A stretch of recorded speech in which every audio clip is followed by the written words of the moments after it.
Pessoal, tudo bem com vocês? Eu espero que todo mundo esteja bem, que os seus familiares estejam bem, que todo mundo esteja resguardado de coração mesmo, tá? Quero muito que vocês estejam todos bens e felizes, cheio de saúde física e mental. Pessoal, na aula de hoje nós vamos continuar o papo sobre estruturas, mas ainda vai ser de uma maneira genérica, ainda vai ser de uma maneira geral. O que eu vou falar hoje vai servir para estruturas de madeira, serve para estruturas de aço, serve para estruturas de concreto armado e assim vai, tá? Pessoal, se ouvir algum barulho, tipo esse do meu ar aqui, ou tá rolando uma obra aqui do lado, vocês me desculpem, tá? É o horário que eu encontrei aqui para gravar, então tomara que todos vocês consigam escutar e aproveitar bastante. Pessoal, antes de tudo, se inscreva no canal, clique no sininho, tá? E aperte o joinha. Brincadeira, besta. Mas olha só, pessoal. Hoje eu vou falar de análise estrutural, mas segundo a NBR 8800. O que nós vamos falar nessa análise estrutural? Bom, aqui eu vou te mostrar, se um dia você virar calculista ou projetista de estruturas grandes, nem precisa ser de estruturas grandes, mas de estruturas, você vai precisar entender sobre o que eu estou falando. Para quem já tem algum conhecimento, eu vou falar do tal de análise P-delta e P-deltinha. Não sei se vocês já ouviram falar nisso, mas quem teve aula com o Luan aí, provavelmente ele falou alguma coisa disso, que eu me lembro de ter conversado com ele sobre análise P-delta e P-deltinha. Bom, pessoal, a análise estrutural, ela basicamente serve para a gente determinar como a estrutura vai responder às ações. E basicamente as ações elas vão determinar, elas vão fazer aparecer na estrutura três coisas que eu escrevi aqui, ó, como esforço interno, tá? Que são os momentos fletores, as forças cortantes, os momentos torsores e as forças normais. As reações de apoio, tá? Então, devido às ações, nós temos as reações também. E por último, os deslocamentos, que basicamente é a deformabilidade da estrutura, né? Como que ela vai se deformar, um ponto aonde ele vai parar depois das ações da estrutura. Então, fazer análise estrutural é entender o que vai acontecer depois das ações, tá bom? Ah, professor, a gente já não fazia isso? Fazia, mas a gente fazia isso de uma maneira simplificada. E hoje eu vou te mostrar qual é a análise que a gente tem que fazer. Então, pessoal, a análise estrutural também vai ser determinada através do carregamento da estrutura, então, basicamente o que eu estava falando no item anterior, e quais são os fatores que mudam a análise estrutural. Então, bom, é uma coisa meio óbvia, né? Mas se liga, dependendo da rigidez e da deformabilidade da minha estrutura, eu vou ter um tipo de resposta. Dependendo da minha seção transversal, eu vou ter um tipo de resposta. Dependendo da minha ligação, se ela é parafusada, se ela é soldada, se ela é rígida, se ela é semi-rígida, se ela é flexível, eu vou ter uma outra resposta da estrutura. E depende também da estabilidade dos elementos e da estrutura como um todo. O que eu quero dizer aqui? Até hoje, em estruturas metálicas, estruturas de concreto, a gente sempre pega uma viga ou um pilar e começa a analisar ele. Isso é determinar a estabilidade dos elementos, igual está escrito aqui. Agora, da estrutura como um todo, nós não vimos isso. A gente não faz essa análise da estrutura como um todo. Então, pensa num prédio de 40 andares, um prédio bastante alto. Imagine que a força de vento atue lá em cima. Né? Imagina uma força de vento atuando lá no topo do prédio, uma força horizontal. Vocês conseguem concordar comigo ou enxergar que essa ação de vento lá em cima influencia aqui na base do nosso prédio, influencia nos pilares iniciais, influencia na fundação? Vocês conseguem imaginar isso? Desculpa, se vocês não conseguirem, eu vou tentar mostrar para vocês através dessa aula. Beleza?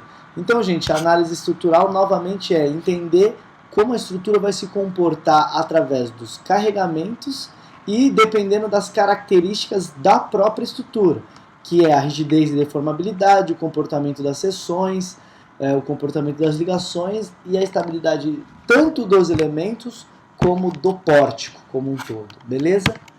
Tá, Então, pessoal, como a gente havia dizendo, como estávamos dizendo, né, nós vamos ter três tipos de estabilidade, três tipos de conceito de estabilidade que é importante que você saiba.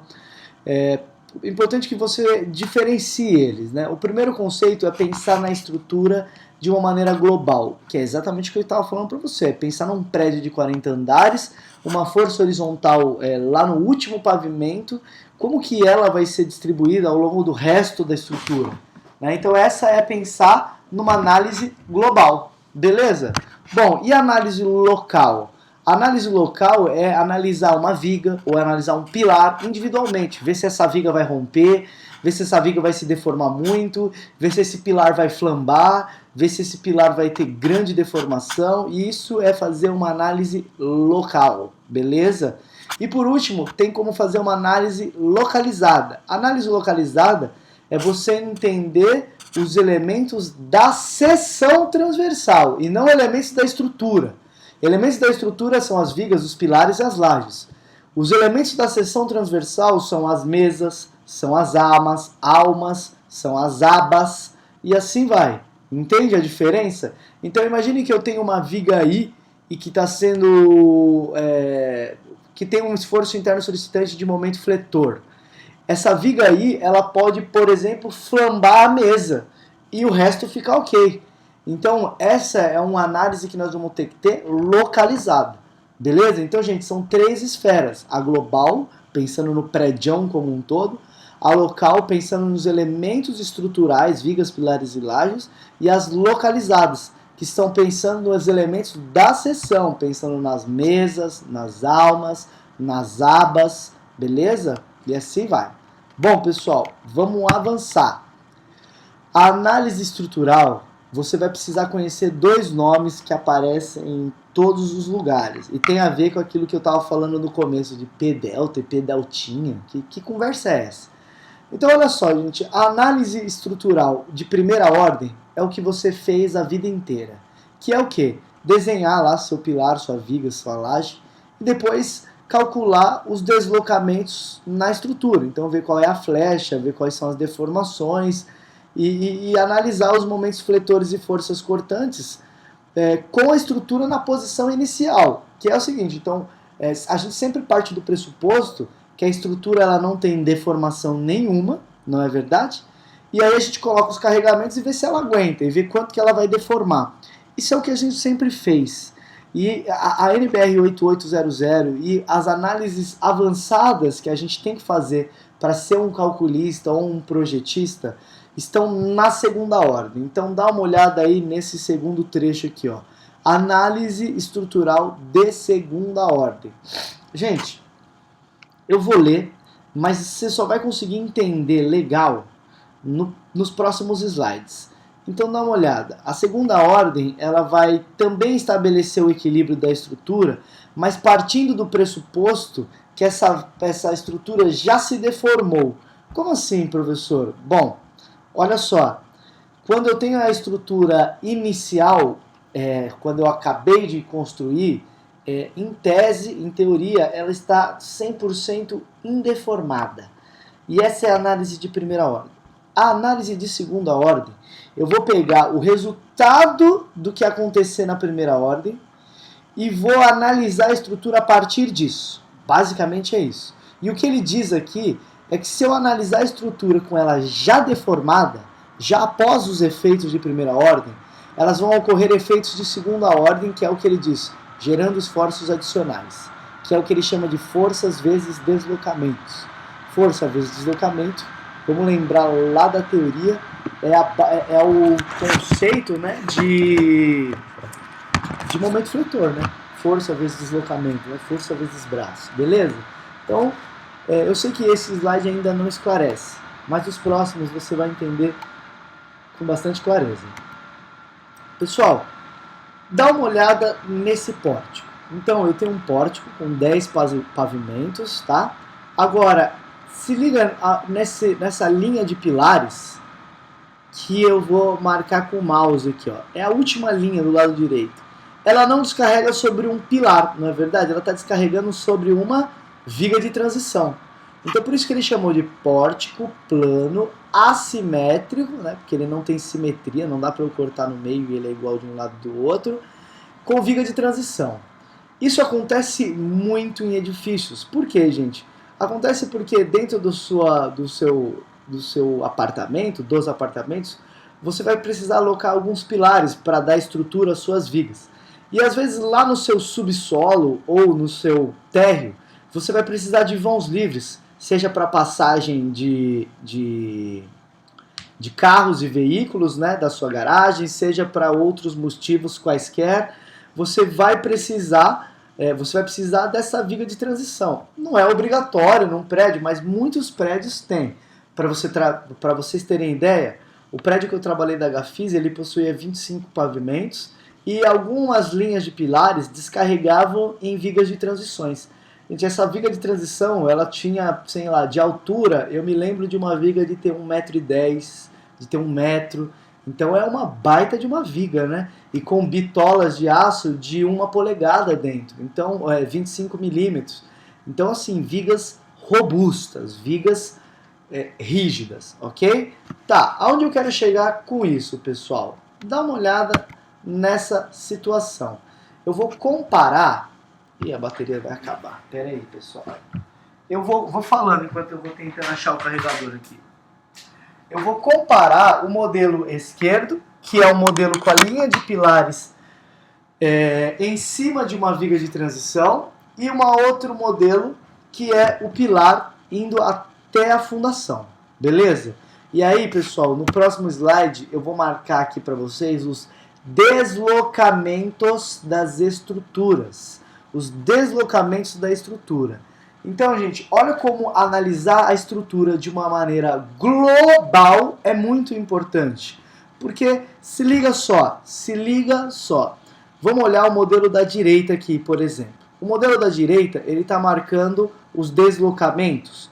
Então tem tanto deslocamento horizontal, outros tipos de deslocamentos aí, tá? Então perceba que todos eles, pelo menos aqui embaixo, tá, os deslocamentos, eles tendem a próximo de zero ou entre 0,26 e 0, né? Pouquíssima deformação, né? Isso é em centímetros, né? Esses números.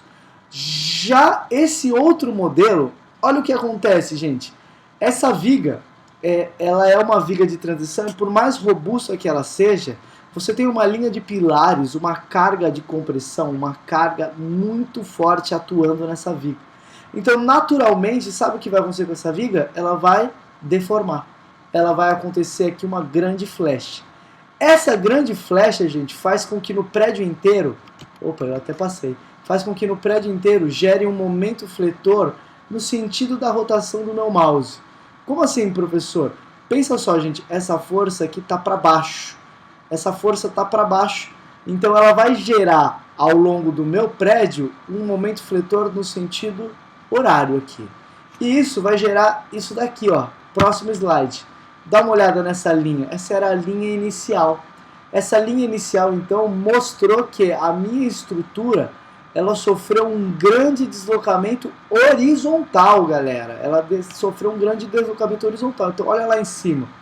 Lá em cima eu tenho quase 2 centímetros, né? 1,84 centímetros, quase 2 centímetros de deslocamento, tá? E já aqui embaixo, nem tanto, porque estão ligados à fundação, mas eu quero que você entenda a diferença. Olha só, o fato de um pilar a menos, apenas um único pilar a menos, fez com que o deslocamento inteiro da sua estrutura mudasse, do seu prédio inteiro mudasse. E olha que nós estamos falando de um prédio baixo, um prédio de 10 andares, beleza?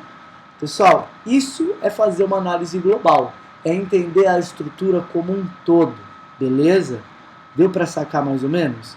Agora, aonde eu quero chegar mostrando esse exemplo para vocês? Eu quero chegar, gente, no efeito P-delta e P-deltinha. Já já eu falo dele, tinha esquecido desse slide aí. Pessoal, dá uma olhada nas duas situações. Aqui eu tenho os esforços axiais, então perceba, ele vem aqui de compressão até o esforço axial de tração, tá? Aqui ele está com o sinal invertido aqui, porque ele chamou de positivo o esforço axial de compressão, só para fica a maioria, só para que todos os números ficassem positivos. É por isso que ele fez isso. Então dá uma olhada o que ele fez aí pra gente. Bom, pensa numa situação do lado direito. A situação do lado direito, gente, todos os pilares ligados, sem muito problema. Então ele tem um grande esforço de compressão. Dá uma olhada aqui, ó. Normal, todos os pilares estão trabalhando a compressão. Alguns menos, outros mais. Esse pilar aqui, ele já está próximo aqui do zero, talvez com um pouquinho de tração, mas vamos conversar sobre ele. Dá uma olhada básica, dá uma olhada na diferença entre o cara do lado direito e o cara do lado esquerdo. A única diferença que tem é que esse não tem pilar. Pessoal, o fato desse cara não ter pilar significa que a estrutura inteira nessa parte ela desceu. A estrutura inteira nessa região, ou pelo menos se eu passasse um corte no meio do prédio aqui, ó, a estrutura inteira do lado direito ela desceu um pouco, porque essa viga não tem rigidez suficiente a ponto de não se deformar, ela vai se deformar. Então olha uma coisa interessante, essa primeira linha de pilares ela está menos comprimida. Por que ela está menos comprimida? Porque antes ela tinha um pilar que ligava aqui que fazia todo mundo se comprimir. Agora não, ela descarrega com uma viga que em vez de fazer todo mundo para cima se comprimir, ela deformou para baixo. Então ela deu uma aliviada. Se ela deu essa aliviada, pode ver que as compressões aqui são menores que nesse outro quadro. Agora, como esse cara desceu, ele sobrecarregou quem, gente? Sobrecarregou o pilar do lado. Então olha que doideira, gente. O pilar do lado que antes tinha uma taxa de compressão nesse azul, não sei o nome, azul turquesa, azul, tá? Esse azul aqui. Deste lado, o azul está muito mais escuro. Houve um acréscimo considerável de esforço axial. Conseguiram entender essa diferença? Dá uma olhada. Esse pilar desceu. E aí sobrecarregou esse outro cara aqui, que acabou sendo muito mais comprimido. Esse efeito, gente, também ocorre nesse pilar ao lado, mas já não acontece tanto. Por quê? Porque esse pilar ao lado está ligado na fundação, esse cara está ligado na fundação e esse cara está ligado na fundação. Tá bom? Isso é bastante importante de você ver. Uma outra consideração é, quando esse cara desce, existe uma tendência de tombamento do prédio para o lado direito, como se fosse um momento fletor girando no sentido horário. Isso faz também com que eu empurre para baixo os pilares do lado direito e puxe para cima os pilares do lado esquerdo. E é por isso que você notou que este pilar aqui ele está sendo menos solicitado do que este outro aqui, tá? Ah, professor, qual dos dois é o correto? Os dois são corretos. Só que esse é uma arquitetura que tem pilar até a fundação. E essa é uma arquitetura que tem um pilar chegando numa viga de transição. Isso vai depender da sua arquitetura local, do seu empreendimento. Não existe o certo e o errado. Existe a análise certa e errada. Se você tirar o pilar aqui desse primeiro caso, você tem acréscimos de esforços em algumas linhas de pilares e decréscimos em outras. Tá? Então, isso vale muito a pena você entender para que você faça a análise estrutural corretamente. A simples retirada de um único pilar faz com que todos os outros pilares da sua estrutura tenham que ser dimensionados de maneira diferente. Isso é fazer uma análise global, ok? Pessoal, eu vou entrar agora no que chama-se de efeito P-delta e P-deltinho, tá? Nesse meu exemplo que eu peguei aqui, da minha apostila que eu estudei, ele não chama carga, olha só, ele me deu um pilar engastado em sua base, livre em cima. E aí ele vai me dizer quais são esses efeitos globais de segunda ordem. Então, por que eu coloquei um pilar engastado embaixo e livre em cima? Como se ele representasse o prédio inteiro. Então esse Hzão que está aqui, não é Hzão de um pilar, ele é um Hzão que representa a altura total do seu prédio. E aí quando você for olhar o efeito global, que é pensar no prédio como um todo, 25 andares, então pensa só, esse H pode ter 75 metros, pode ter 100 metros e assim vai. Por quê? E o nosso prédio ele não está na fundação, então ele é engastado na base, ele não é livre lá em cima. Então essa é a representação de diagrama unifilar, né, que é do mesmo jeito que a gente representava para vibra pilares, mas para representar um prédio como um todo. E dá uma olhada, existem duas cargas nesse prédio como um todo. A carga W, que é basicamente a força-peso desse prédio, né? Basicamente a força-peso. E em algumas literaturas ele chama essa carga de P. Por isso que existe o chamado efeito P-delta. E essa força horizontal podemos entender como as forças de vento, por exemplo. Daí que algumas literaturas vêm com a letra W, de wind, né? Então, essa literatura aqui tem essas letras, mas não se importe com elas. Dá uma olhada só. O efeito inicial de primeira ordem, ele é dado nessa primeira parte. Por quê? Eu vou estabelecer o equilíbrio partindo da posição indeformada. Então dá uma olhada. Qual é o momento que eu vou ter aqui na minha base do meu prédio? Vai ser simplesmente a força horizontal multiplicado pelo H. Força vezes braço. E esse vai ser o momento na base do meu prédio. Beleza? Isso aí a gente precisa entender. Tá, isso aqui acho que você já sabia. Agora, dá uma olhada no que é o efeito de segunda ordem. E é muito mais legal, muito mais interessante. Pessoal, vocês têm que enxergar o seguinte. Através do efeito de primeira ordem, essa carga horizontal, ela não começa a deformar a minha estrutura para o lado direito aqui. Essa carga horizontal, ela vai deformar a minha estrutura, gerando um deslocamento que eu chamei aqui de ΔH. Beleza? Essa aqui é a letra deltinha, tá? E essa é a letra ΔH. Perceba agora, pessoal, que a carga de peso que estava aqui em cima da sua estrutura, essa linha da carga de peso, ela não coincide mais com a linha original do pórtico. Ela não coincide mais com a linha da base do pórtico. Existe uma excentricidade ΔH. Vocês conseguem enxergar isso? Ó, antes a carga W estava em cima aqui. Agora, como a viga deformou, a carga W ela não está mais em cima da linha que liga até a base. Ela está aqui na ponta. Isso faz uma coisa muito interessante. Se liga. Olha só, o momento na base agora, eu vou continuar tendo FH vezes W, ou vezes H, FH vezes H, né? Por quê? Porque força vezes braço gera um momento no sentido horário aqui. Agora, dá uma olhada, gente. Depois da estrutura ter se deformado, a carga peso dela, ela tem uma excentricidade, um braço chamado deltinha H. Então, vai gerar um momento adicional que chama W vezes deltinha H. Vocês conseguem entender, então, que se a estrutura sem deformação, ela gera um momento de primeira ordem. E a estrutura com deformação, ela vai gerar esse momento de segunda ordem. Esse momento de segunda ordem é o que ele chama de efeito P-delta. Tá? Por quê? Porque algumas literaturas chamam a carga W de P e esse delta de delta mesmo. Então esse efeito de segunda ordem, o pessoal chama ele de P-delta. Tá? Tem algumas pessoas, o professor Luan chamava esse efeito de P-deltão, porque ele tinha a ver com os efeitos globais de segunda ordem. Então ele chamava de efeito P-deltão. E aí, vamos continuar. Espero que você tenha entendido isso para análise global.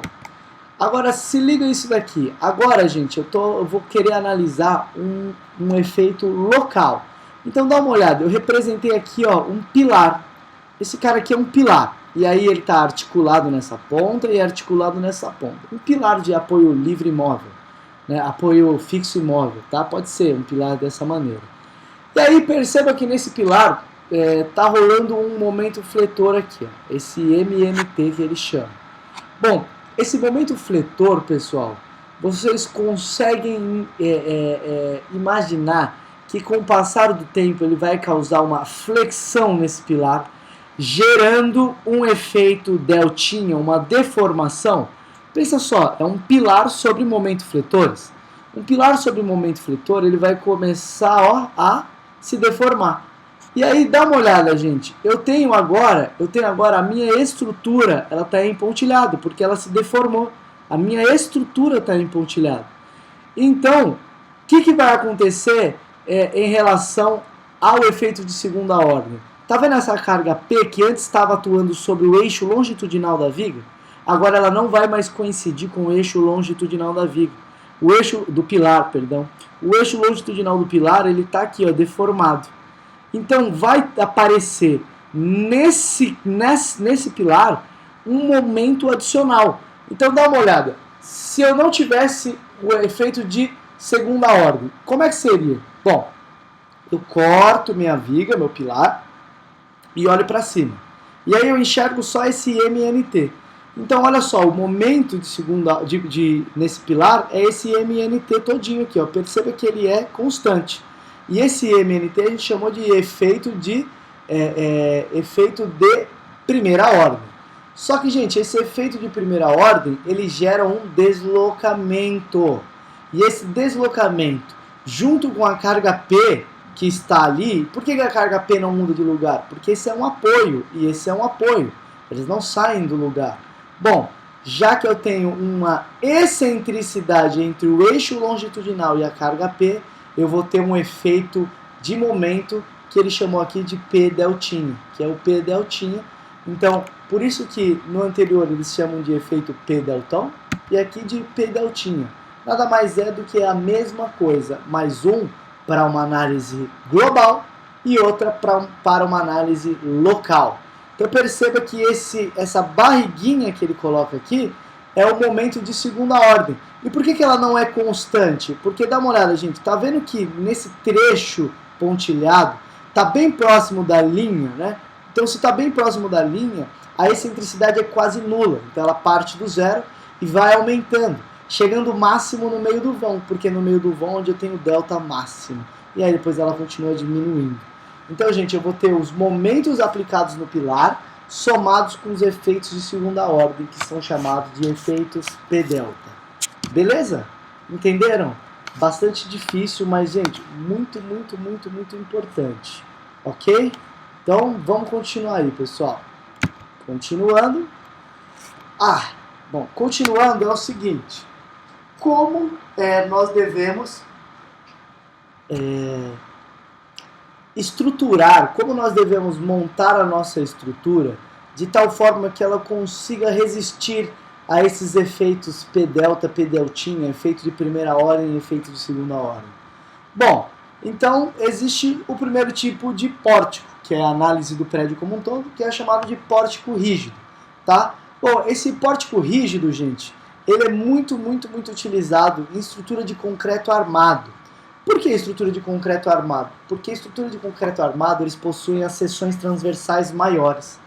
E quanto maior uma seção transversal, maior o momento de inércia.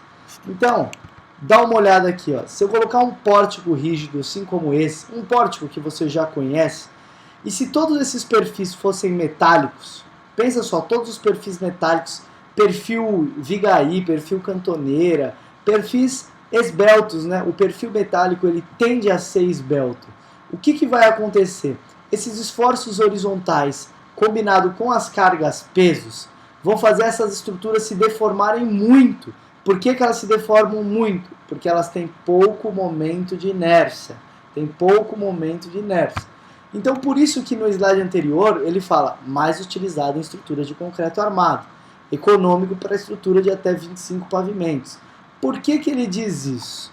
Porque estrutura de concreto armado, você consegue colocar as lajes que vão deixar mais rígido a ligação entre vigas e por os pilares serem mais robustos na estrutura de concreto armado, eu vou garantir uma estabilidade do pórtico como um todo.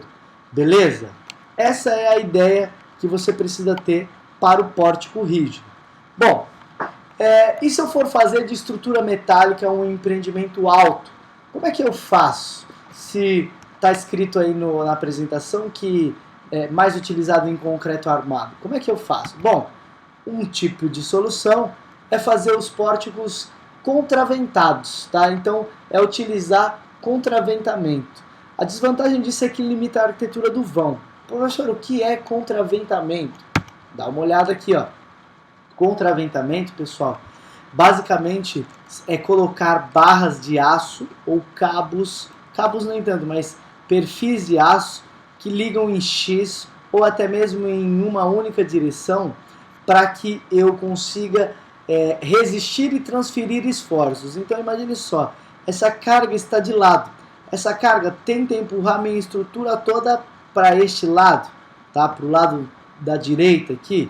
Bom, se ela tenta ir para a direita, ela quer puxar todo mundo para a direita. Essa barra lateral não vai deixar que ela puxe para a direita, porque ela está sendo segurada aqui nesse nó, tá? Então, isso tudo, um único esforço aqui faz com que apareçam esforços de compressão e tração nesses contraventamentos aqui, tá? Então, é uma solução, colocar um contraventamento nos nossos empreendimentos para que dê mais rigidez. Beleza, pessoal? Bom, uma outra coisa que ele fala aqui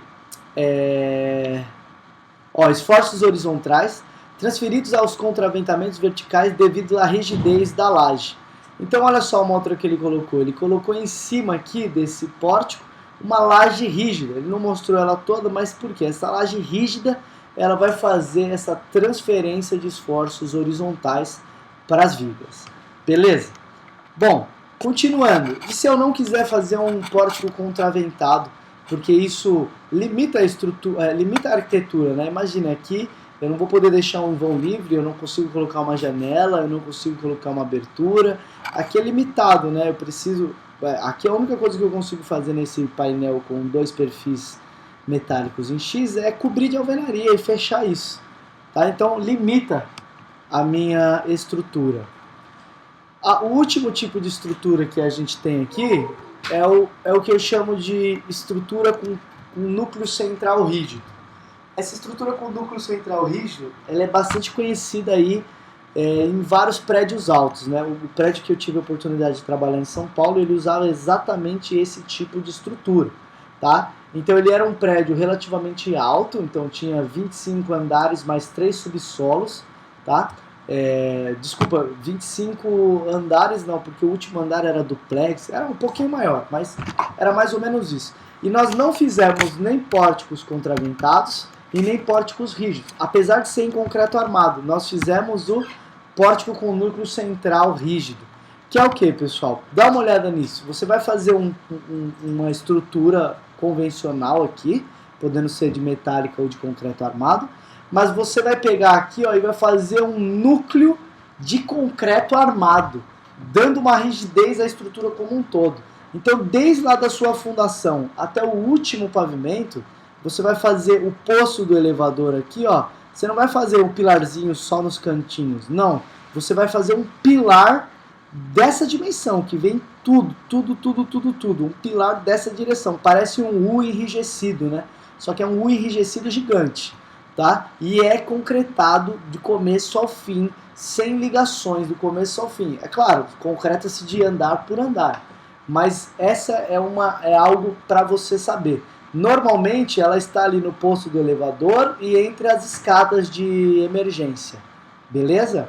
Então, gente, isso faz com que eu adicione na minha estrutura um momento de inércia gigantesco, tanto ao tombamento para a direita, quanto ao tombamento para cima e para trás. Entenderam essa diferença? O núcleo central rígido, ele vai me garantir maior momento de inércia à estrutura como um todo. Legal? Eu acho bastante legal também. Bom, pessoal, vamos continuando a nossa aula aí, tá? Desculpa o vídeo ser um pouco grande, mas essa aula ela é bastante complexa mesmo, ela envolve bastantes conceitinhos aí. Bom, continuando, pessoal, como é que eu devo considerar isso no dimensionamento? Até agora eu falei para vocês o que é o efeito de segunda ordem, como é que dimensiona isso? Bom, segundo a NBR 8800, você pode considerar o efeito global de primeira ou de segunda ordem. O de primeira você já sabe o que é. E aí, basicamente você vai precisar entender o seguinte. A NBR, ela manda a gente calcular 2 parâmetros. Um chama de parâmetro B1 e o outro chama de parâmetro B2. O parâmetro B1 e B2, eles são coeficientes.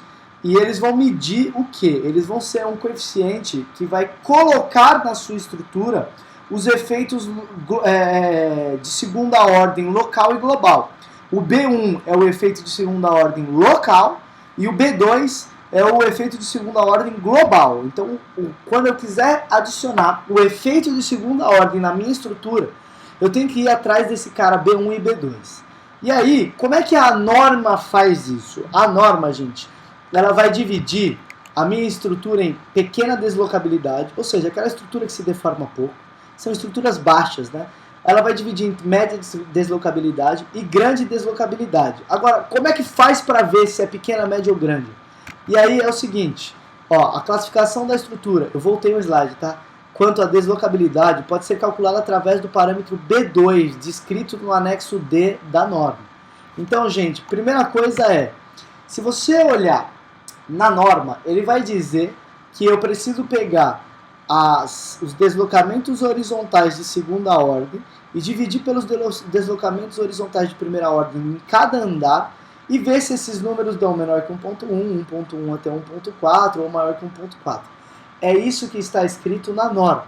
Só que, gente, para eu achar o efeito de segunda ordem e o efeito de primeira ordem, eu preciso pelo menos de um software computacional. Então a norma ela dá uma alternativa a você calcular isso. Essa divisão ela é aproximadamente igual ao parâmetro B2. Sim, exatamente o mesmo parâmetro que amplifica os efeitos de segunda ordem global. Tá? E como é que calcula esse parâmetro B2? Bom, então, gente, aqui é uma tarefa difícil. Não se assustem, mas é uma tarefa chata. Dá uma olhada na formulinha do cara B2. Bom, pessoal, o cara B2, ele basicamente vai ser dado por essa forma. 1 sobre 1 menos 1 sobre RM. Quem é RM? RM, gente, é o seguinte, ó, coeficiente de ajuste. 0,85 para a estrutura aporticadas e 1 para os demais casos. Beleza? Bom, olha só, vale a gente fazer uma análise aqui. Se, professor, imagine que eu não saiba isso, eu vou usar 0,85 ou 1.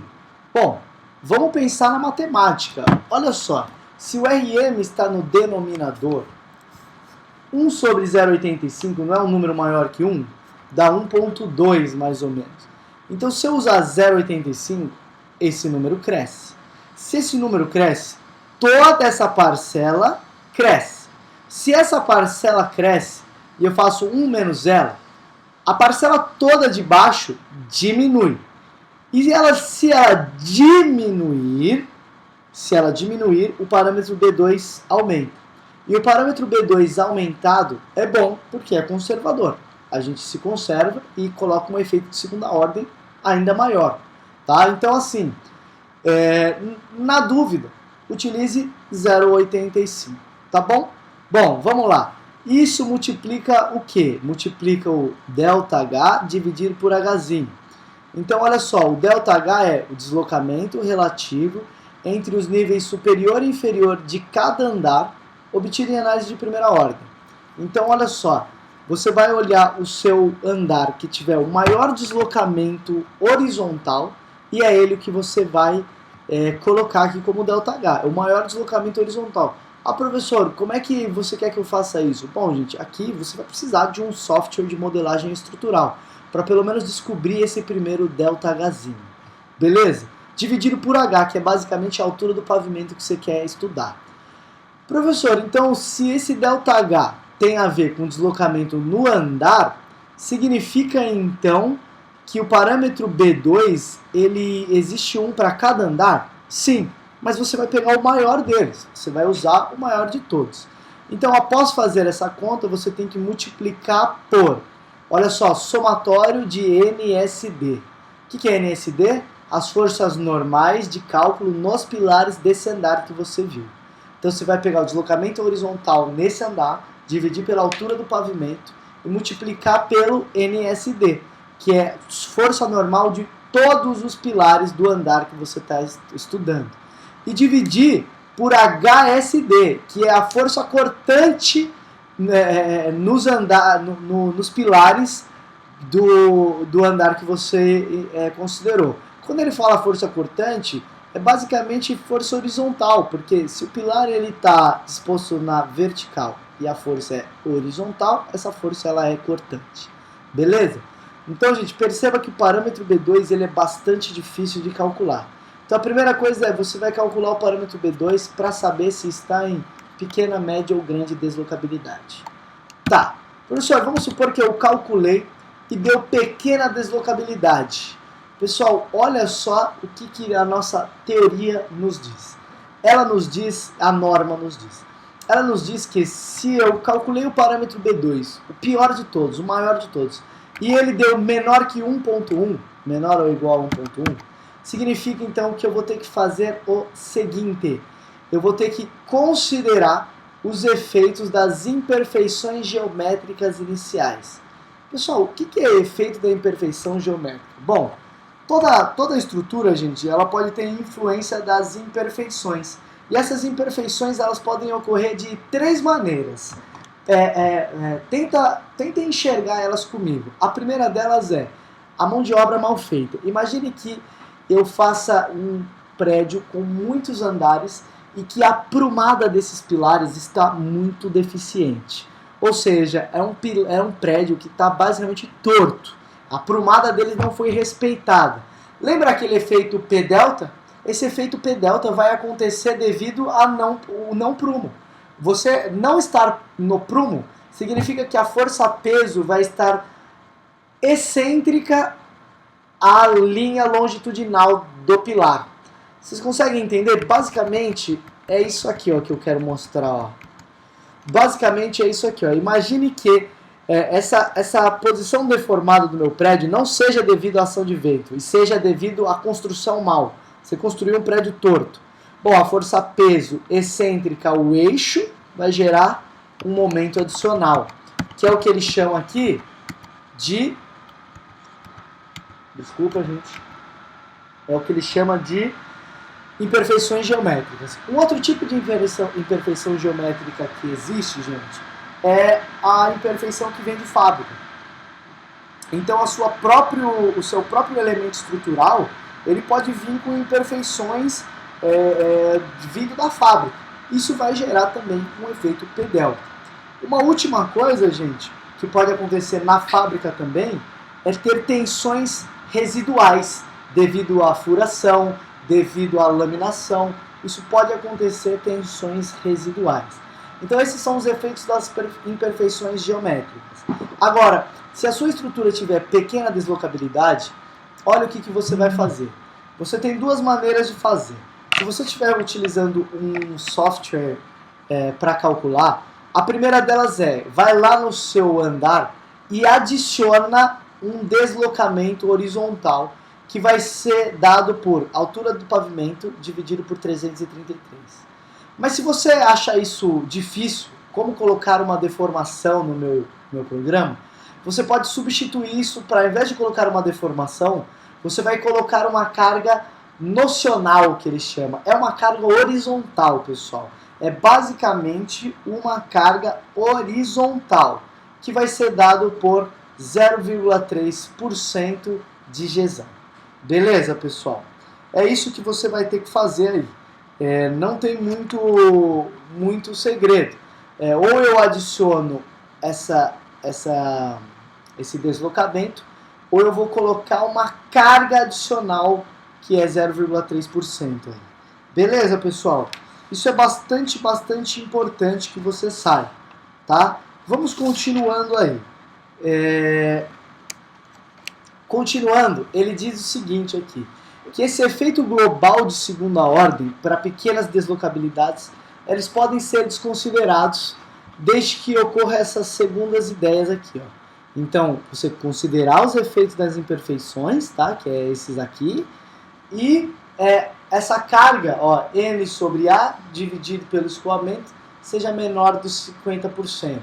Beleza? Ou seja, que a carga axial ela atinja menos de 50% aí, do escoamento na sua seção transversal. E aí sim você vai ter algo com pequena deslocabilidade. Beleza, pessoal? Se eu abrir a norma aqui, ó... Ah, não tá aqui. Deixa eu achar, desculpa, gente. Dá um tempinho. Se eu abrir a norma, isso vai estar descrito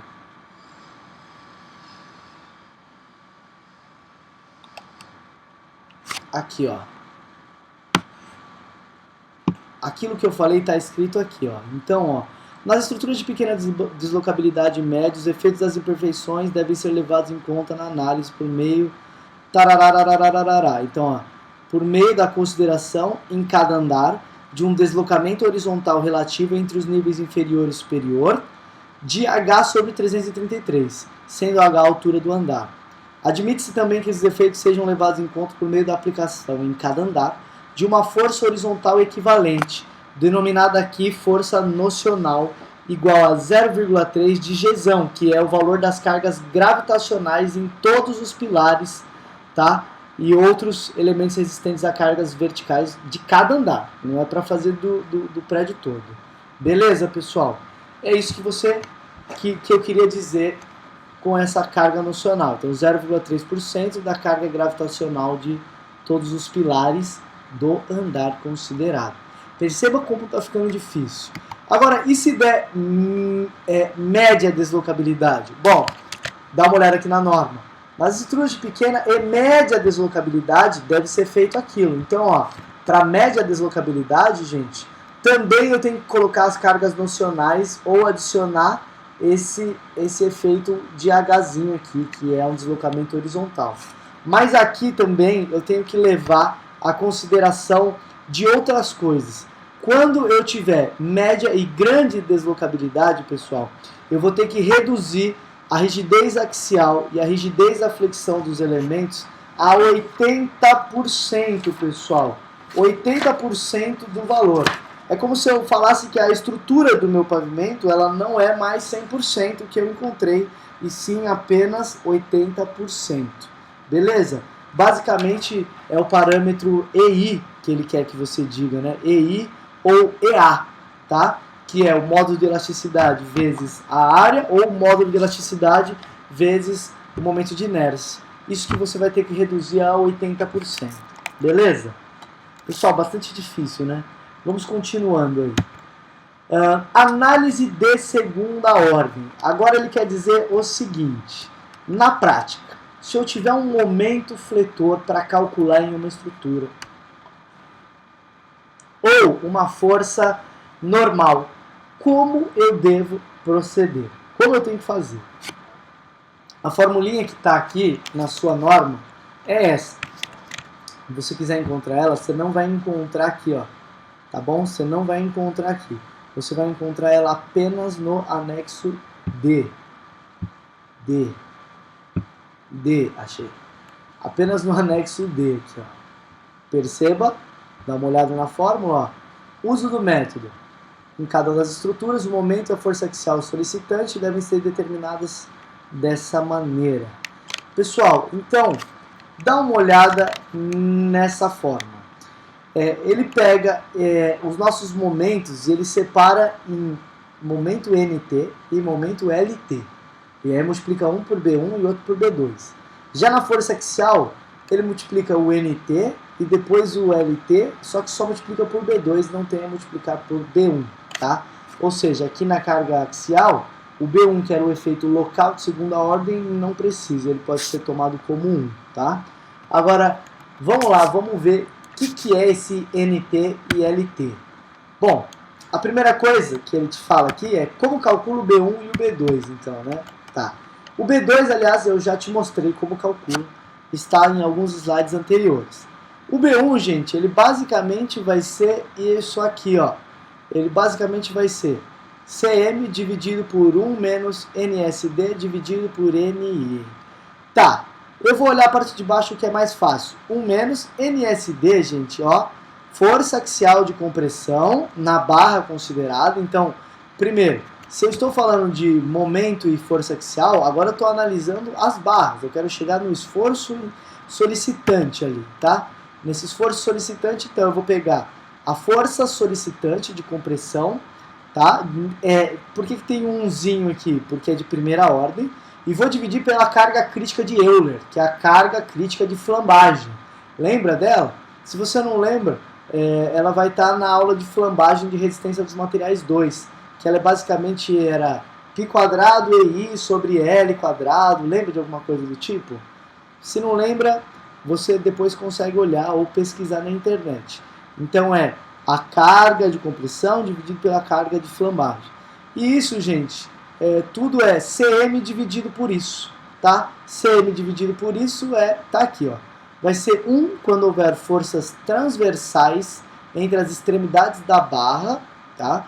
E vai ser esse outro jeito quando não houver forças transversais entre as extremidades da barra. Beleza?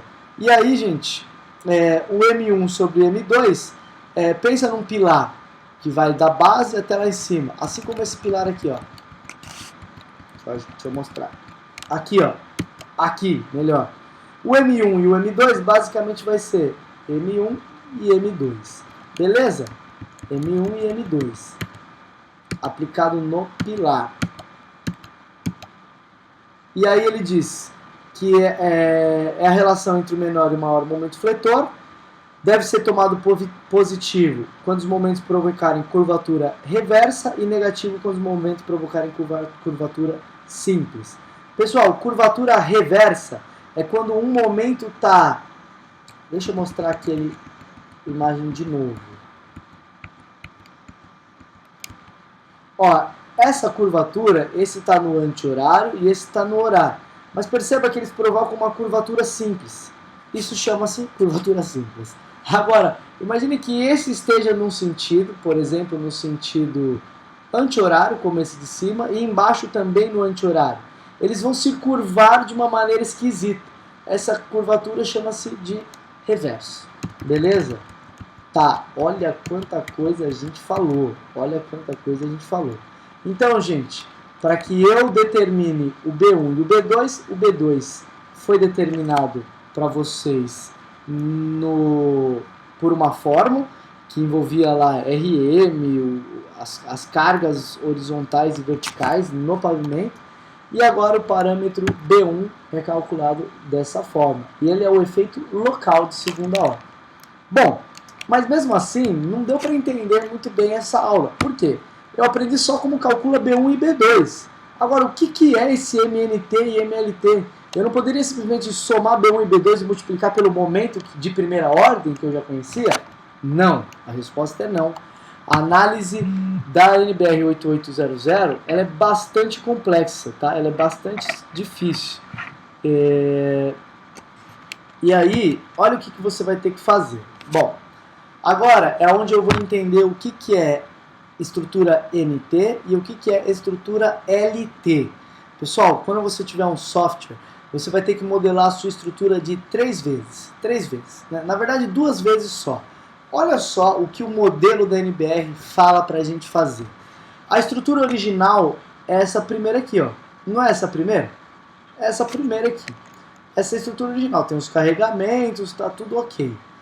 E aí, olha só, ele está dizendo para nós, ele vai dizer que para eu chegar nesse valor da estrutura original, eu vou separar a minha estrutura em duas, na NT e na LT.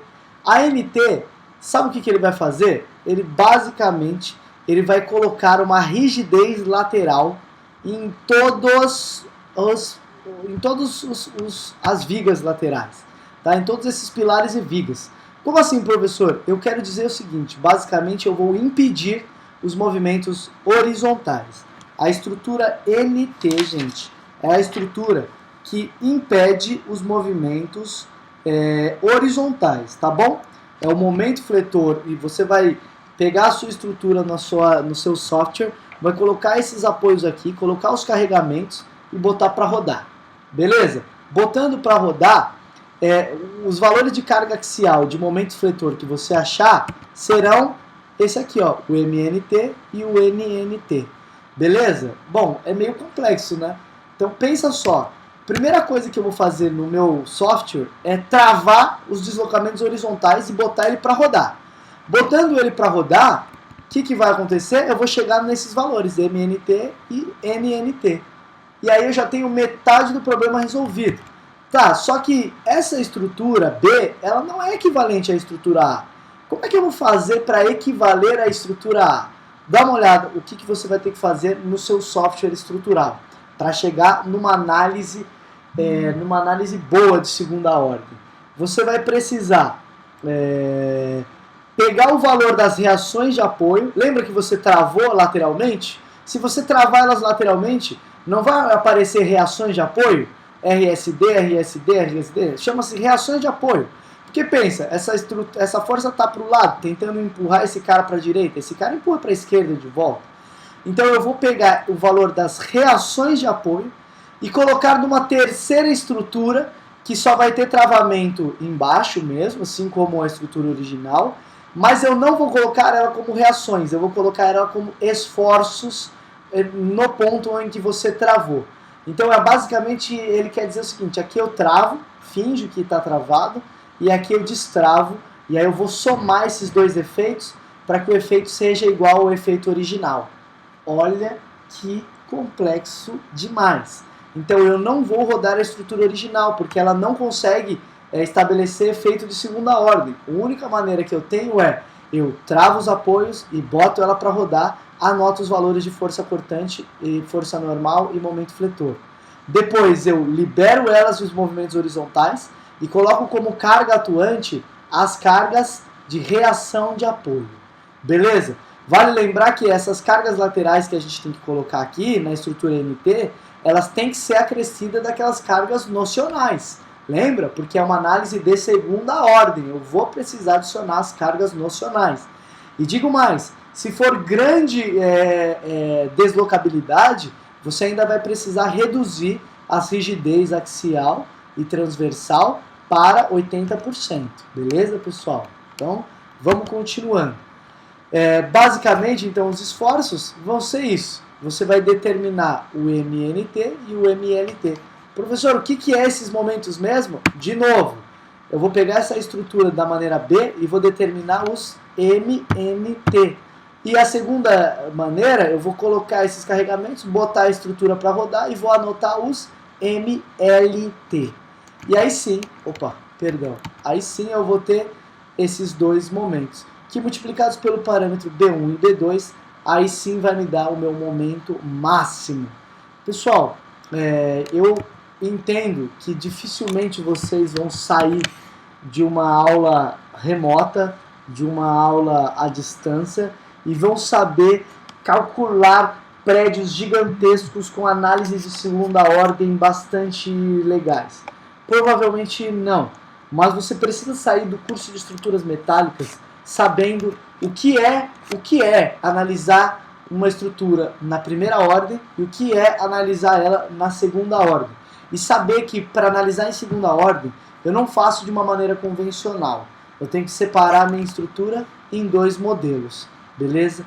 Esses são os modelos que são ditos pela NBR 8800. Beleza, pessoal?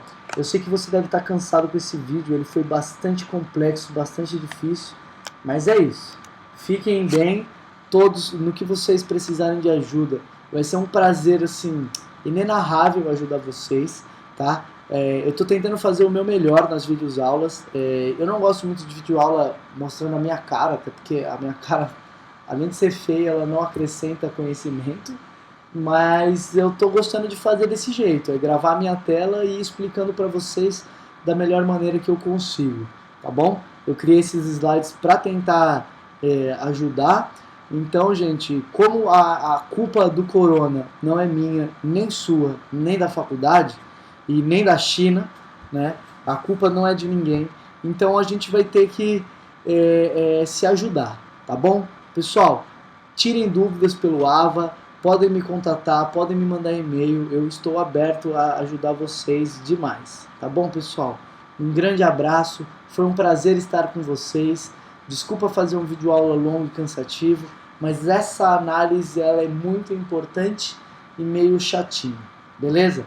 Pessoal, a essa aula eu não vou passar atividade, porque essa aula é mais para você entender a teoria. A partir da aula que vem, nós vamos trabalhar com dimensionamento de estruturas metálicas. Você está preparado para a gente dimensionar as estruturas metálicas. Beleza? Pessoal, um abração. Tamo junto. Abraço.